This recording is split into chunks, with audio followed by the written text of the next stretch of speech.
Selanjutnya untuk output prioritas tahun 2021, bidang pengembangan desa dan pedesaan. Untuk pendampingan 74.953 desa yang hari ini sudah diupdate oleh Kementerian Dalam Negeri, yaitu 74.963 desa.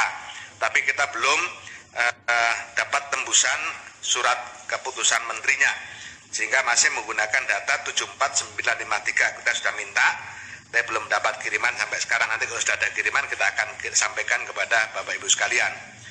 Targetnya adalah 35.168 orang, alokasinya 1,74 triliun.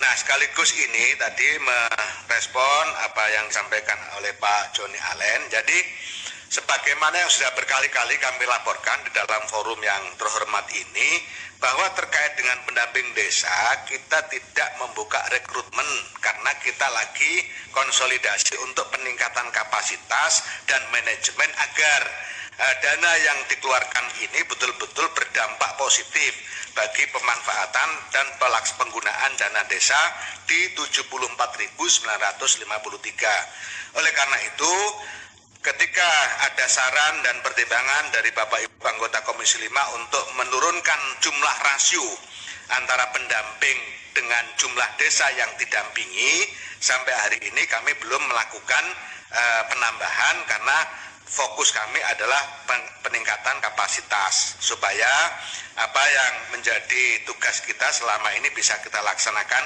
secara maksimal.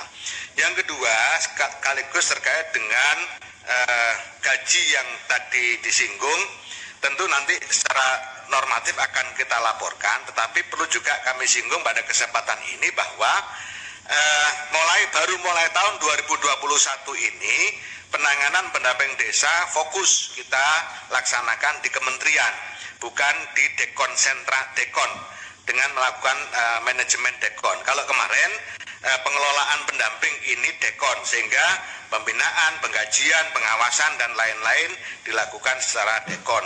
Mulai 2021 semua kita lakukan dengan IT, dengan aplikasi, sehingga kita bisa melakukan monitoring one by one, satu persatu terhadap 35.168 orang yang daftarnya sebagaimana hasil rapat kita dulu sudah kita kirim daftar pendamping se-Indonesia pada tanggal 7 Desember 2020 sebagai tindak lanjut atas rapat kerja tanggal 18 November 2020. Bentuknya bentuk soft file, karena kalau dibentuk hard copy nanti terlalu tebal dan saya khawatir malah nggak terbaca. Jadi 7 Desember 2020 sudah resmi kita kirim ke Bapak Ibu pimpinan dan anggota Komisi 5. Kemudian yang terkait dengan sistem penggajian pendamping itu ada surat dari putusan dari Kementerian Keuangan, nanti kita kirimkan suratnya terkait dengan SBML, satuan biaya masuk lainnya, pokoknya itulah, saya juga nggak begitu hafal. Nah, kemudian yang terkait dengan tadi misalnya ada dirjen yang masih PLT. Pimpinan sedikit Pak, ini supaya begini Menteri ya, yang ditanya dan silakan Pak, baru saya persilakan. Yang ditanya dan yang dijawab supaya sinkron. Yang ditanya bukan itu, bukan soal, udah pasti ada SK menterinya. Kalau enggak akan keluar uangnya. Bukan itu pertanyaannya, itu kita tahu betul. Tanpa ada SK Menteri Keuangan dalam setiap anggaran, nggak akan ada yang keluar. Tetapi bagaimana Bapak, staf-staf Bapak mengimplementasikannya itu dalam pelaksanaan pembayaran orang dan jumlah itu pertanyaannya, bukan soal SK Menteri Keuangannya. Ya. Udah pasti itu nggak perlu kita tanya Pak. Ya, nggak perlu kita tanya itu, nggak segala sesuatunya pasti dengan SK Menteri Keuangan. Terima kasih. Itu masih. Tadi kan juga ada yang menanyakan besaran Pak.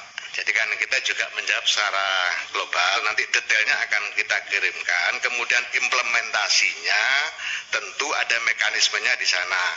Yang berlaku tahun kemarin misalnya, tadi juga sudah saya laporkan, penggajian pendamping desa itu dengan menggunakan dana dekon. Jadi dana kementerian yang ditaruh di daerah, kemudian pendamping desa dikelola oleh daerah. Nah itulah yang kemudian beberapa permasalahan kita tidak bisa langsung menindaklanjuti. Nah sekarang kita coba kita tarik, sehingga misalnya permasalahan dari Pak Johnny Allen misalnya, atau permasalahan dari Pak Edi, tadi Edi Santana, bisa kita langsung tidak lanjuti, kita cek. Nah kemudian apa yang diharapkan oleh Pak Edi akan bisa kita tidak lanjuti. Nah itulah makanya kita terus berupaya untuk meningkatkan kapasitas mereka dengan aplikasi Pak, dengan aplikasi, dengan istilah kami adalah daily report.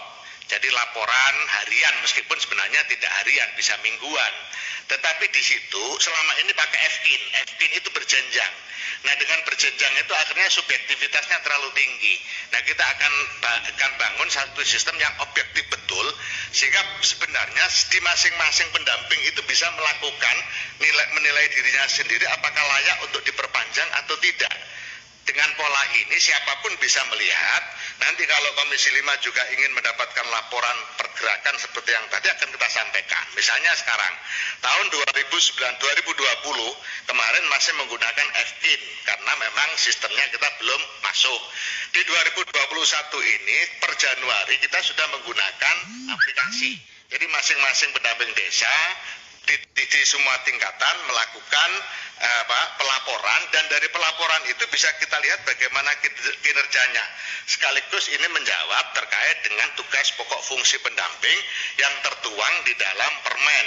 Ada permen pendampingan desa, pendampingan istilahnya. Nah di situ juga ada, nanti kita kirim permennya. Dilihat dari situ tolak ukurnya jelas, kapan dia harus menyampaikan laporan, tugasnya apa dan seterusnya. Yang pasti Pak, mohon maaf, terkait dengan pendamping desa, tidak mungkin pendamping desa bisa melakukan intervensi terhadap desa.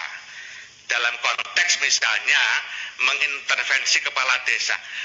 Kita sudah sepakat, meskipun masih ada agak bias sedikit di regulasi, tapi kita sudah sepakat dengan Pak Mendagri bahwa Kementerian Dalam Negeri fokus di urusan pemerintahan dan aparatur, sedangkan Kementerian Desa bergerak di bidang pembangunan dan pemberdayaan masyarakat. Nah, ini selesai di tahun ini. Tahun kemarin masih tarik-menarik antar dirjennya. Ini sudah dinyatakan oleh Pak Mendagri sendiri, bahkan di tingkat dirjen pun sudah kita pertemukan supaya jelas posisinya, karena masih ada multitafsir terhadap regulasi. Nah, daripada berjibaku di dalam multitafsir, kemudian kita ambil kebijakan secara politik. Pak Mendagri menyatakan Kementerian Dalam Negeri di desa urusan pilkades, urusan aparatur desa, urusan pemerintahan desa, sedangkan Kementerian Desa urusan pembangunan dan pemberdayaan, dan tentu fokusnya justru pada penggunaan dana desa. Nah itu yang terkait dengan posisi pendamping, dan sampai hari ini Pak, kita belum melakukan pengisian kekosongan.